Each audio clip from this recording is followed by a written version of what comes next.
Well, I'm back out in the Pounded Park, and I was over in an area that I expected to be full of pull tabs, and I still might be, but I did find a penny. So, first find of the day. Been a long day. Talk to you later. Bye. All right, long day. I got a first reasonably good coin signal, and I think I popped up a penny. Probably copper because it rang pretty high. All right, keep looking.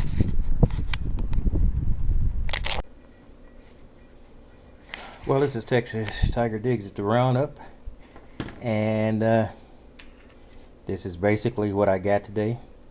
Wasn't a long hunt day like yesterday, though the results weren't disproportionately different. I did get a chance to scout a new park.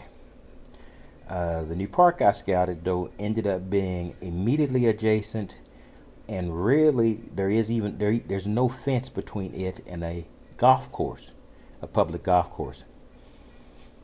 So when I got out with the Expedeus and began to, scan some of the areas of the park, and by the way, the park ended up just basically being a flat area, 4 or 5 times the size of a football field, that had been partitioned or drawn out in the size of soccer fields.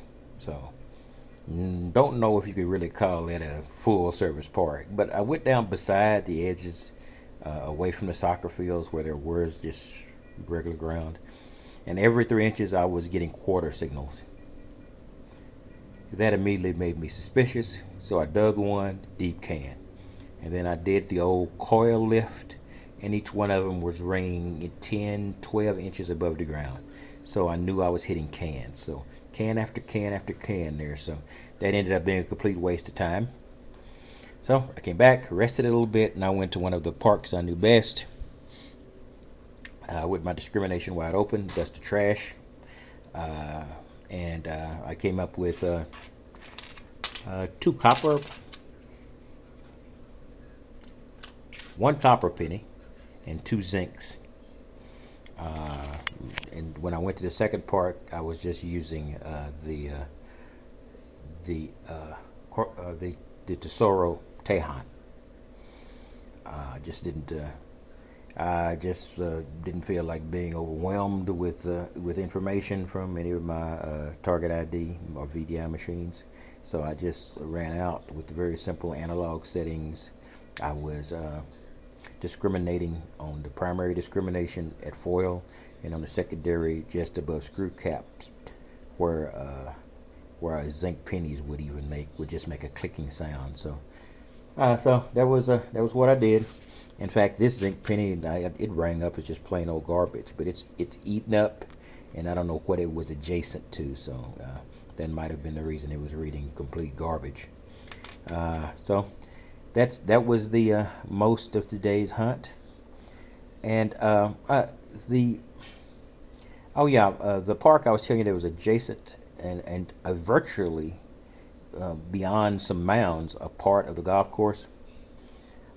There are a lot of people who want to go out and detect golf courses. Of course, nobody's ever going to do that. Nobody can do the 20 or 30 years the judge who happens to be a member is going to give you for hurting those pristine lawns. That's an exaggeration, but they tend to have been made out of field dirt.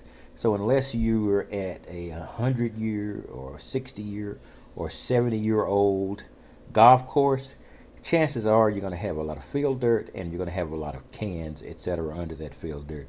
Beneath those pristine and rolling fairways are going to be a lot of cans.